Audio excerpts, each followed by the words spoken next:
¿Qué profecía fue tan peligrosa que la Iglesia la prohibió? ¿Por qué la visión de Esdras, antes venerada, fue empujada a las sombras y sellada durante siglos? Esto no es una leyenda. Es un libro que habla del fin de los tiempos. Una profecía oculta, censurada, casi borrada, pero nunca silenciada del todo. ¿Por qué se reprimió? ¿Quién guardó la llave? ¿Y qué verdad sobre el juicio final se consideró demasiado peligrosa para que tú la supieras? Acércate, porque una vez que descubras la profecía prohibida de Esdras, el fin de los tiempos se verá muy distinto. Imagínalo, la sala del concilio iluminada por fuego, obispos inclinados sobre pergaminos, voces tensas, manos cerradas. Muchos imaginan que este fue el momento en que la Biblia quedó fijada para siempre. No fue así. Nicea, en el año 325 d. Cristo, debatió la divinidad de Cristo, no el canon. Pero allí se endurecieron posturas, y los concilios posteriores siguieron esa línea. Para el siglo V, los libros leídos desde los púlpitos ya se habían reducido. Voces desaparecieron, o más bien, fueron ocultadas. Algunas tradiciones sugieren que se suavizaron contradicciones, se diluyeron traducciones, se silenciaron líneas peligrosas, todo para que la Iglesia hablara con una sola voz. Pero, ¿y si las palabras que silenciaron eran justamente las que podían sacudir su poder? Las visiones de Esdras sobrevivieron, pero solo en los márgenes. Cuarto Esdras, también llamado Dor Esdras, fue escrito tras la destrucción del templo en el año 70 d.C. Llevaba un dolor demasiado crudo como para encajar sin más. Los rabinos judíos dudaron. Los obispos cristianos debatieron. Jerónimo lo copió en la Vulgata latina, pero solo en los apéndices, no en el cuerpo principal. En Ge'ez, la lengua litúrgica de Etiopía, se seguía leyendo. En Occidente, cayó en silencio. ¿Fue un descuido? ¿O miedo? El silencio no era ausencia, era censura. Si el silencio puede censurar un libro, ¿puede también reescribir tu fe sin que lo sepas? Las listas del canon variaban. Atanasio, en el año 367 propuso una forma, Cartago en 397 otra. Ninguna coincidía del todo. Los copistas dudaban. Los márgenes se llenaban de notas. No para lectura pública. ¿Quién eligió por ti lo que podía escucharse? ¿Quién decidió qué palabras eran demasiado? Siglos antes, Esdras estaba en el exilio babilónico, ceniza en su cabello mientras lloraba la caída de Sión. En medio de ese dolor, llegaron las visiones, 40 días de dictado, 70 rollos sellados para el final. Los escribas latinos temblaban ante sus palabras. Una nota advertía: estos escritos son para los sabios, mejor dejarlos cerrados. ¿Cerrados para quién? ¿Y por qué? Daniel 12:4 habla de libros sellados hasta el tiempo del fin. Lucas 11:52 advierte sobre los que quitan la llave del conocimiento. Leídos juntos, el patrón es claro. Llaves retenidas, palabras encerradas, silencio elegido. Pero el silencio no fue el final, fue el inicio de un ocultamiento más profundo. Y lo más inquietante, aún está por venir. Hay relatos de gobernantes que compilaban y editaban tradiciones antiguas, puliendo las tensiones. Ángeles borrados de los íconos, nombres como Uriel, eliminados. Leyenda, tal vez. Pero las leyendas a menudo susurran verdades. ¿Por qué temía tanto la Iglesia occidental esas imágenes? ¿Qué más se llevó a la oscuridad? Piénsalo. ¿Seguirías confiando en las Escrituras si supieras que partes fueron selladas solo para unos pocos? Si la profecía de Esdras hablaba del fin, no solo de ejércitos, sino del colapso de la esperanza, ¿cómo permitir que tales palabras se difundieran? Mejor acotar el púlpito. Mejor dejar lo peligroso en los márgenes manchados de humo. Pero el fuego de Esdras nunca se apagó. En monasterios latinos sobrevivieron fragmentos. En Etiopía la visión vivió completa. Los guardianes se mantuvieron, pero también los testigos. Aquí está el umbral. Nicea no fijó el canon. Los concilios no borraron todos los libros, pero trazaron límites. Y la profecía de Esdras permanece en el borde, demasiado santa para el púlpito, demasiado peligrosa para morir. La misma escritura advertía que algunas palabras serían selladas. Esdras afirmó que eran 70 tales libros. Si el silencio fue deliberado, entonces abrir estas páginas no es curiosidad. Es una transgresión hacia una bóveda vigilada. La noche aguarda, y con ella el dolor de Esdras. Esdras yacía despierto, su cuerpo consumido por el ayuno, sus labios agrietados, las manos temblorosas, las costillas marcadas en su pecho con cada respiración débil. El templo era ceniza, la ciudad una ruina. Había copiado fielmente la ley, pero en el silencio se sentía abandonado. ¿Por qué prosperan los malvados mientras los justos se desvanecen? ¿Por qué Dios permite que las naciones que se burlan de su nombre florezcan mientras su pueblo del pacto yace disperso? Entonces una presencia llenó la noche. Uriel, Dios es mi luz, se presentó junto a las brasas. Su rostro era sereno, su voz clara. «Tu medida es demasiado corta», dijo. «El mundo madura como el grano en el campo. No toda demora es rechazo. Algunas son la maduración de maravillas». El cuerpo de Esdras se estremeció al responder. «¿Pero hasta cuándo? Si Israel ha caído, si el templo ya no está, ¿qué justicia queda? Esto no es leyenda, sino el registro de 4 Esdras, también llamado 2 Esdras, preservado en la apócrifa latina y aún leído en Ge'ez, la lengua litúrgica de Etiopía. Los escribas judíos dudaron, los monjes cristianos debatieron. Algunos historiadores sostienen que en Occidente fue silenciado deliberadamente, porque no solo relata visiones, sino también la voz de un arcángel. Uriel respondió con preguntas. ¿Puedes pesar el viento en tu mano? ¿Puedes medir una llama? Entonces, ¿cómo puedes comprender la mente de Dios? Sus palabras atravesaron la desesperación. La justicia no estaba ausente, solo oculta hasta su momento. El Salmo 73 dice lo mismo. Asaf envidiaba a los arrogantes hasta que entró en el santuario de Dios y vio su fin. Esdras se encontraba en esa misma tensión, su hambre y sus lágrimas uniéndose a las de Asaf. Romanos 2 hace eco de la respuesta de Uriel. Dios pagará a cada uno según sus obras. Los malvados se elevan solo para ser juzgados. Los justos sufren camino a la gloria. ¿Pero puedes sentir el corazón de Esdras? Su estómago retorcido por el hambre, su garganta reseca, sus ojos hinchados de tanto llorar. ¿Alguna vez has llorado así, cuando el silencio mismo se siente como traición? ¿Aceptarías la respuesta de Uriel o insistirías por más, como hizo Esdras? Algunas tradiciones sugieren que la imagen de Uriel fue incluso borrada de los íconos occidentales. Es leyenda, pero el mensaje es claro. ¿Por qué borrarlo? Porque la enseñanza de Uriel desmantela las ilusiones de control. Declara que el tiempo de Dios no puede manipularse, que los gobernantes no dictan la hora. ¿Qué imperio aceptaría eso? Más fácil esconderlo, más fácil cercarlo. Y aquí está la clave. El conocimiento retenido no siempre se pierde. Espera a quien llora en la oscuridad. ¿Quién posee ahora la llave del conocimiento? No los concilios, no los palacios, sino el hambre de aquellos que ayunan y claman a Dios. Uriel dio consuelo, no resolviendo el dolor de Esdras, sino dándole un nuevo marco. La era está medida. El fin vendrá cuando el pecado haya madurado, cuando la misericordia haya cumplido su curso, cuando los justos hayan sido probados. El grano debe llenarse antes de la cosecha. Esa fue la promesa. El juicio es exacto y el silencio de Dios no es negligencia. ¿Aún esperarías si la cosecha no ha llegado? Pero la respuesta de Uriel no terminó en la espera. Estaba preparando a Esdras para una visión mayor, un hombre que se alza desde el mar, silencioso pero imparable, conquistando con su presencia, no con acero.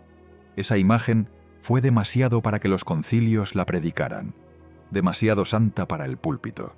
Y eso es lo que viene después.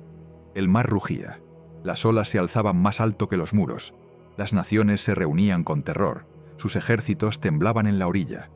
Entonces apareció él. Un hombre surgió del corazón de las aguas, sin carro, sin espada, solo presencia. Su mirada quebraba reinos, su silencio rompía armas, el fuego saltaba de su mano. Ningún ejército podía mantenerse en pie. Esdras cayó de frente, débil por el ayuno, pero sobrecogido por la gloria. ¿Quién era esa figura? que se alzaba sin esfuerzo y conquistaba sin acero. No eran los reyes de Babilonia, ni los emperadores de Roma, ni ningún poder que él hubiera visto. Era dominio vestido de carne. Este es el relato de 4 Esdras, capítulo 13, una visión apócrifa preservada en las tradiciones latina y etíope. Muchos estudiosos señalan que fue silenciada en Occidente, demasiado clara y demasiado peligrosa. Una profecía mesiánica escrita después del año 70 de Mitbores Cristo, pero que hace eco de la visión de Daniel sobre el Hijo del Hombre. Daniel 7 lo dice con claridad: uno como hijo de hombre vino con las nubes del cielo. A él se le dio dominio, gloria y un reino que no pasará. Esdras vio a esa misma figura, pero surgiendo del mar. La conexión es inconfundible. La visión apócrifa se alza junto a la canónica, 2 testigos que apuntan al mismo Mesías. Mateo 24 describe al Hijo del Hombre apareciendo en el cielo con poder y gran gloria. Apocalipsis lo muestra con ojos como fuego y una voz como muchas aguas. Esdras lo vio surgir de las profundidades, sin palabras pero irresistible. ¿Lo reconocería si hablara con silencio? Y aquí está el peligro: poder por presencia, no por ejércitos. Los imperios pueden mandar legiones, pero no pueden imponer reverencia. Quizás por eso se ocultó esta visión. Demasiados verían en ella al Cristo que conquistó no con espada, sino con su ser. ¿Qué significa eso para nosotros? Si la victoria pertenece a quien con solo su palabra derriba naciones, entonces ningún imperio puede presumir. El mar se convierte en escenario, las olas en trono. ¿Alguna vez has pensado en Cristo así, no solo como maestro, sino como presencia que disuelve el poder? Por eso la visión de Esdras no pudo ser ignorada. Estaba demasiado cerca de los evangelios. Admitirla era admitir que la profecía tronaba más allá del canon. Los concilios la encerraron, pero en Etiopía ardía. En márgenes latinos humeaba. ¿Quién posee ahora la llave del conocimiento? Si este hombre del mar es Cristo, entonces la llave no está en los gobernantes, está en la Escritura misma, sellada y desellada, convergiendo en una misma verdad. Imagina el momento: naciones enfurecidas, el mar retumbando, pero ninguna espada alzada. Solo un hombre, radiante, que manda con silencio. ¿Cambia esto cómo ves las promesas de Dios? ¿Te inclinarías ante tal presencia? ¿O seguirías exigiendo coronas y ejércitos? La visión aprieta más. El hombre talló una montaña sin manos humanas y se paró sobre ella. Esto recuerda la piedra de Daniel, cortada sin intervención humana, que aplastó los imperios de la tierra. Esdras y Daniel hablaban el mismo lenguaje, separados por siglos. El libro oculto y el revelado se encuentran. Pero lo más inquietante es esto: Esdras colapsó, con terror y amor ardiendo al mismo tiempo. El silencio de la figura era insoportable. ¿Ves el peso de eso? No solo las palabras revelan a Dios, es la presencia misma. Y si Esdras vio el dominio de Cristo antes de Belén, entonces la historia entera se curva alrededor de esta visión. Los imperios pueden alzarse, pero ya están vencidos. Las aguas siguen rugiendo, pero el hombre ya está en pie. ¿Lo resistirías? ¿O caerías, como Esdras, rendido ante las olas? La visión no termina aquí. A Esdras se le ordenará escribir de nuevo. 40 días, 70, rollos ocultos, sellados para quienes entienden sin oír. Lo que ocurre en ese rito de escritura revela por qué algunas palabras fueron proclamadas y otras escondidas. Y hacia allí vamos. 24 libros para el pueblo, 70 libros ocultos para los sabios. Esa fue la orden que recibió Esdras después de la visión del hombre del mar. 2 bibliotecas, una abierta, otra sellada. ¿Por qué dividir así la revelación? ¿Por qué ofrecer pan a todos, pero esconder el grano maduro hasta el final? El cuerpo de Esdras estaba demacrado, los labios resecos, los hombros encorvados por semanas de ayuno. Su pecho dolía con cada aliento. Aún así, obedeció. Durante 7 días se preparó en silencio, y luego dictó durante 40 días. 40 escribas inclinados sobre pergaminos, el rasguido de los cálamos llenando el aire como insectos en el calor del verano. Las lámparas de aceite humeaban, los tinteros repiqueteaban, las voces se repetían línea tras línea. Al final, 24 libros quedaron listos para la nación. 70 fueron sellados, destinados a quienes entienden sin oír. Esto no fue invención de místicos posteriores. El registro sobrevive en 4 Esdras, capítulo 14, un texto apócrifo copiado en la tradición latina, preservado con reverencia en Ge'ez, la lengua litúrgica de Etiopía. Su detalle es preciso: 40 días, 40 escribas, 70 volúmenes ocultos. Muchos sostienen que Occidente silenció esta escena porque su afirmación era insoportable, que Dios confió una revelación desigual. Piénsalo. Si Dios divide su palabra, entonces no toda verdad está destinada a las multitudes. Parte del grano se siembra en campos abiertos. Otra semilla se guarda en tinajas hasta la última cosecha. Daniel 12 hace eco de esto. Sella las palabras hasta el tiempo del fin. Apocalipsis también habla de un pequeño libro que no se lee en voz alta, sino que se consume en silencio. ¿Ves el hilo? La profecía misma insiste en que algunas palabras se retrasan. ¿Anhelarías esas páginas selladas? ¿O temerías lo que podrían exigirte? Esdras temblaba. Su voz se quebraba por el hambre, pero las palabras fluían como fuego. Imagina el peso sobre él. Dictar lo que todo Israel leería y también lo que solo los sabios al final podrían soportar. Se preguntó si las palabras ocultas algún día nos alcanzarían. ¿Has sabido algo verdadero, pero supiste que aún no podía decirse? Entonces, ¿quién posee ahora la llave del conocimiento? Si la llave está con los concilios, yace en límites trazados por hombres. Si está con Dios, reside en el tiempo de su espíritu, que oculta la verdad hasta que la cosecha está madura. Los judíos del Segundo Templo conocían este ritmo. La secta de Qumrán ayunaba por revelación, copiaba rollos en cuevas y hablaba de secretos para los hijos de la luz. Creían que el fin requería paciencia y pureza. Los 40 días de Esdras reflejaban esa misma cultura. Revelación ligada al ayuno, a la espera, a la resistencia. Pero Occidente lo apagó. Editores posteriores suavizaron el texto, prefiriendo un canon ordenado donde todas las palabras fueran iguales. ¿Cómo predicar que cierta revelación no les correspondía distribuir? Mejor callarlo. Mejor mantener la afirmación escondida en apéndices. No por error, sino por miedo. Miedo a que una sabiduría desigual socavara el control. Y sin embargo, el fuego de este pasaje aún arde. Las palabras no desaparecen cuando se sellan. Maduran, esperan la cosecha.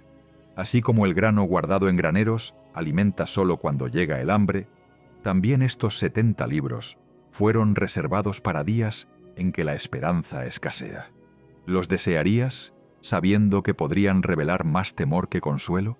¿O te aferrarías a los 24, temiendo lo que los 70 podrían exigir? Los escribas debieron preguntarse. Sus espaldas se entumecían, sus dedos se ampollaban por los cálamos, sus oídos zumbaban con la dictación de Esdras, y aún así escribían sin protesta, como si supieran que el momento era sagrado. Las palabras fluían del aliento del ayuno, multiplicadas en chispas sobre el pergamino. ¿Lo escuchas? El siseo de la tinta, el murmullo de la repetición, revelación encadenada y oculta al mismo tiempo. La línea más inquietante sigue siendo esta.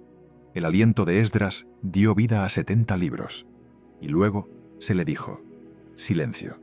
No debían proclamarse, no debían oírse en toda sinagoga, sino ser llevados solo por quienes podían entender sin oír.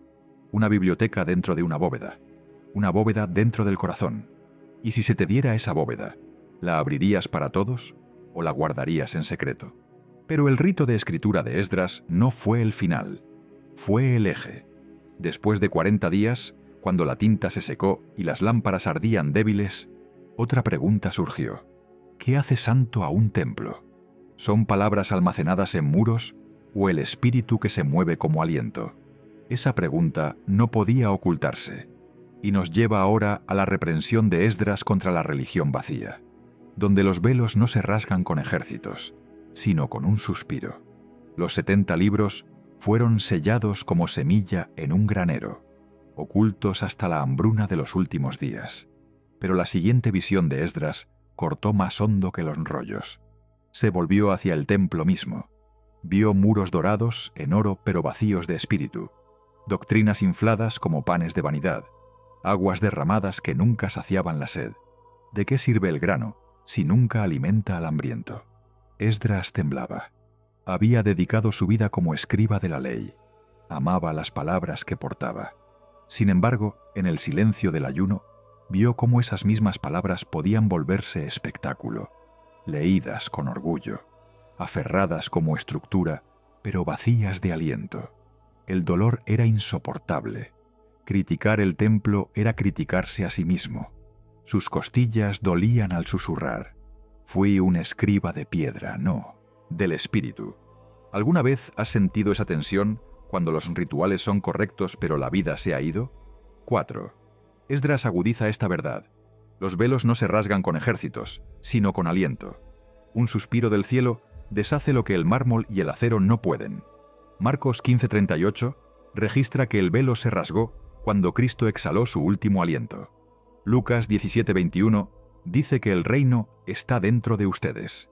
Hechos 2 muestra que el Espíritu se derrama sobre carne, no sobre muros. ¿Ves el patrón? La presencia ya no está confinada. El grano almacenado en graneros debe romperse para convertirse en pan. ¿Cambiarías el aplauso por una sola lágrima que Dios pueda oír? Esdras conocía la respuesta. Su hambre y sus lágrimas se volvieron la medida de la revelación. La inocencia pesaba más que la elocuencia. El llanto de un niño contenía más verdad que el sermón pulido de un sacerdote. Y aquí yace el peligro. Si la santidad fluye por aliento y lágrimas, no por espectáculo, los gobernantes pierden su escenario. Algunas tradiciones sugieren que este pasaje fue silenciado por esa misma razón, no porque negara la fe, sino porque destronaba el orgullo. Eso es especulación, pero concuerda con los silencios de la historia. Los padres del desierto en el siglo IV vivieron esta verdad. Huyeron de los santuarios de mármol, los aplausos, las coronas. En cuevas oraban con suspiros, sus lágrimas cayendo como semilla sobre piedra. Ellos repitieron la visión de Esdras. El espíritu se mueve en lugares ocultos, no en cortes de poder, pero deja que el peso se asiente. Si el velo se rasga con aliento, entonces todo templo del ego caerá. El colapso no es el final, es la apertura del granero. Los graneros deben quebrarse antes de que la cosecha pueda recogerse. Esta es una escatología que no se escribe primero en la guerra, sino en el colapso de la gloria falsa. Apocalipsis habla de Babilonia cayendo en una hora, no solo imperio, sino espectáculo despojado. ¿Lo ves ahora? La religión hueca madura hacia el juicio. ¿Seguirías aferrado a los muros, sabiendo que el espíritu ya siembra semilla en otro lugar? ¿Qué harías si Dios rasgara tu velo hoy? Las palabras de Esdras cribaban más que naciones, cribaban la adoración misma. ¿Qué hace santo a un templo? No sus piedras, sino el espíritu que lo llena. Sin él todo es vanidad. Con él incluso las lágrimas se convierten en pan para el fin. El silencio en la cámara de Esdras era denso. Los cálamos raspaban, las lámparas titilaban, el pergamino bebía tinta. Pero detrás de esos sonidos se agitaba algo mayor, el aliento de Dios, rasgando velos que ningún ejército podía tocar, preparando graneros para el colapso. Ese colapso no sería desesperación, sería la puerta. La verdad más inquietante es esta. Cuando los templos caen, la semilla oculta se libera. El fin no es esterilidad, es cosecha. Y así la visión gira de nuevo. Lo que Occidente borró, Etiopía recordó. Lo que los concilios silenciaron, los cantos en Gez preservaron, el archivo vivo sobrevivió en susurros. Y es esta memoria, herida pero viva, la que nos conduce ahora a la historia de transmisión, censura y supervivencia, el testigo que se negó a morir. Los graneros del imperio intentaron encerrar la semilla, pero la memoria la llevó consigo. En Occidente, 4 Esdras se deslizó a los apéndices de la Vulgata latina, escondido detrás de listas canónicas. Los obispos leían en voz alta la ley y los profetas. Pero cuando llegaban a los libros ocultos de Esdras, sus voces se detenían. Los escribas suavizaban las líneas. Los traductores apagaban su filo. El silencio no era ausencia, era censura. Sin embargo, la semilla nunca se perdió.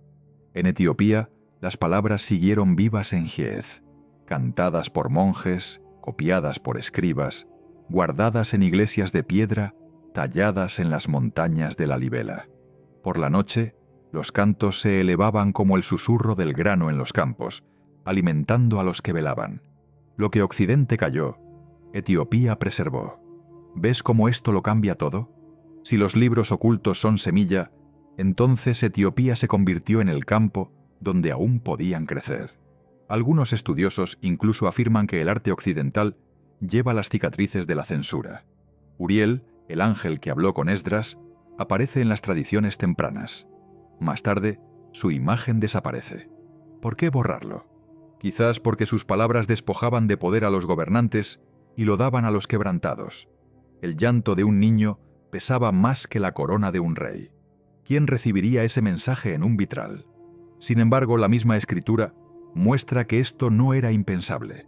Judas 14:15 cita a Primero Enoc, un texto apócrifo, lo que prueba que los primeros cristianos no temían la sabiduría fuera del canon reducido. Sabían que el Espíritu podía hablar a través de voces en los márgenes. Entonces, ¿por qué se silenció la visión de Esdras? ¿Era demasiado cercana? ¿Demasiado peligrosa? ¿Demasiado centrada en Cristo como para ignorarla? Imagina a un escriba en Etiopía trazando letras a la luz de una lámpara, su mano firme, sus ojos cansados. Afuera, las montañas permanecen en silencio, guardando la memoria como graneros llenos de semilla. Cada línea que copia es más que tinta, es preservación contra la hambruna. Sin él, la semilla muere. Con él espera la cosecha. ¿Soportarías el riesgo de cargar con tal responsabilidad? ¿Y si las palabras en tu mano fueran el único testimonio que queda? Esta parte no es leyenda, es hecho. Los manuscritos de 4 Esdras aún existen en Giez. La liturgia etíope todavía lo recuerda. Las tradiciones orales entre Beta Israel, la antigua comunidad judía de Etiopía, hablan de memorias más allá del canon occidental. La tradición dice que ellos guardaron lo que otros olvidaron. El aislamiento de Etiopía preservó una biblioteca más amplia, mientras otros imperios cerraban sus graneros con fuerza. Y sin embargo, censura deja cicatrices. En Occidente, las notas marginales se desvanecieron. Los púlpitos omitieron capítulos peligrosos. Las traducciones suavizaron los bordes afilados. No fue accidente, fue intención. La revelación que juzga a los gobernantes no podía predicarse en sus cortes. Así que fue ocultada. No por error, sino por miedo. Pero el fuego de la semilla no puede apagarse. Cuando el grano se entierra, espera. Cuando los graneros colapsan, llega la cosecha. Eso fue lo que los libros de Esdras se volvieron en Etiopía. Un archivo viviente, raíces profundas, ramas que aún se extienden. ¿Calentarías tus manos en ese fuego oculto? ¿Dejarías que esos cantos, aún resonando en Giez, te alimenten en tiempos de hambre? Por eso importa la transmisión. No es solo historia, es profecía encarnada. Cada manuscrito preservado testifica que la palabra de Dios, abierta o sellada, no puede ser silenciada. Los imperios intentaron matarla de hambre, pero Etiopía guardó el grano. Y aquí está el desafío. La semilla ha sobrevivido, pero ¿la dejaremos crecer?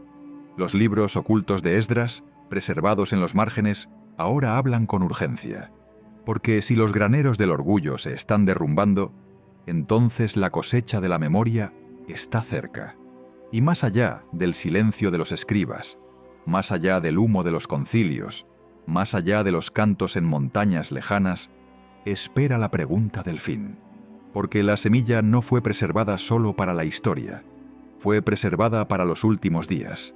Allí es donde la visión nos lleva ahora, hacia las llaves del fin de Esdras, donde la medida del tiempo no es primero guerra, sino esperanza colapsando. Una cosecha de juicio madura al fin. ¿Hasta cuándo?, preguntó Esdras una vez más. Su voz era débil por el ayuno, pero su pregunta ardía. ¿Por qué prosperan los malvados y los justos se marchitan? ¿Ha olvidado Dios su promesa? La respuesta de Uriel fue firme, quirúrgica. El fin no se cuenta en años, sino en madurez. Cuando el grano se llena, llega la cosecha. Cuando el pecado alcanza su peso completo, comienza el juicio. Hasta entonces, la misericordia lo detiene. ¿Ves la medida? El fin no se activa por relojes, ni por ejércitos primero, sino por el colapso de la esperanza. 4. Esdras lo dice sin rodeos. La era madura como fruto. La misericordia se estrecha, el amor se enfría. Esta es la hambruna que Jesús advirtió en Mateo 24. Por haberse multiplicado la maldad, el amor de muchos se enfriará. ¿Soportarías esa hambruna? ¿Podrías sostener la fe cuando la esperanza misma se seca? Esdras insistió. Sus lágrimas trazaban surcos en su rostro, sus costillas marcadas por el hambre. No podía comprender por qué Dios se demoraba. Y sin embargo, Uriel le dio la misma imagen una y otra vez. La semilla debe madurar. El granero no se abre antes de tiempo. El campo debe estar listo. Esto no es demora, es precisión. Pablo lo repite en Romanos 2. Dios pagará a cada uno según sus obras, en el momento señalado. Apocalipsis 13 advierte sobre la resistencia cuando los santos enfrenten a la bestia. Daniel 12 habla de palabras selladas hasta el tiempo del fin. El hilo es inquebrantable. El juicio espera hasta que la esperanza colapse. ¿Quién posee ahora la llave del conocimiento? ¿Los imperios que se apresuran a controlar el tiempo o el espíritu que mide la madurez de los corazones? Piensa en el peso de esta respuesta. El fin no es primero guerra, ni hambruna de pan, sino hambruna de esperanza. Amós lo vio venir. No hambre de pan ni sed de agua, sino de oír las palabras del Señor. Esa es la hambruna que Esdras vislumbró. Una generación donde el amor se agota, la confianza falla, la fe se quiebra. ¿Aún elegirías la fe si la esperanza se redujera a un hilo? Uriel no consoló a Esdras con respuestas fáciles. Replanteó su dolor. Lo que tú llamas demora es misericordia. Lo que llamas silencio es preparación. El fruto aún no está maduro. Esto cortaba hondo, pero también era esperanza. Si la cosecha aún no ha llegado, entonces la misericordia aún permanece, incluso ahora. Pero aquí está el peligro. Algunas tradiciones sugieren que esta visión fue silenciada porque hizo del fin una cuestión de conciencia, no de control. Le quitó a los gobernantes las líneas del tiempo, dio resistencia a los humildes y expuso la vanidad de los orgullosos. ¿Qué imperio podría predicar eso? Y lo más inquietante es esto. El colapso mismo es el canal. Cuando caen los muros, cuando se quiebran los graneros, cuando la esperanza parece desaparecer, es entonces cuando el viento atraviesa. El espíritu se mueve con mayor libertad, donde los andamios humanos han fallado. ¿Estarías listo para encontrarte con Dios en ese colapso? ¿O te rendirías cuando los graneros quedaran vacíos? Esdras sintió el filo de esta verdad. Su pregunta fue respondida, pero la respuesta no fue alivio, fue responsabilidad. Esperar, resistir, mantener la fe cuando el suelo parece estéril. Esa es la verdadera medida del fin. El motivo de la cosecha se afila. Semilla oculta preservada en Etiopía. Lágrimas guardadas en vasijas. Graneros listos para romperse. Todo apuntando aquí. La hambruna final no será de pan, sino de esperanza. Y en esa hambruna, el Mesías, el hombre del mar, aparecerá, no para prolongar la maduración, sino para recogerla. Por eso Uriel hablaba con tanta calma. El terror que sentía Esdras era real, pero la voz del ángel era firme porque él sabía. La cosecha no puede perderse.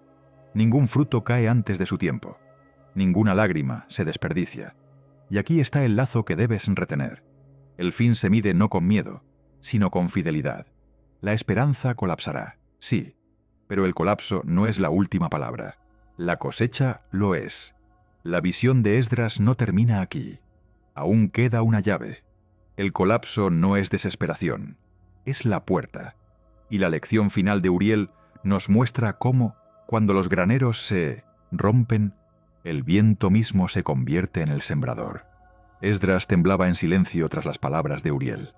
Sus labios se movían, pero no salía sonido. El dolor que antes preguntaba ¿por qué? Había desaparecido. En su lugar permanecía una verdad más pesada.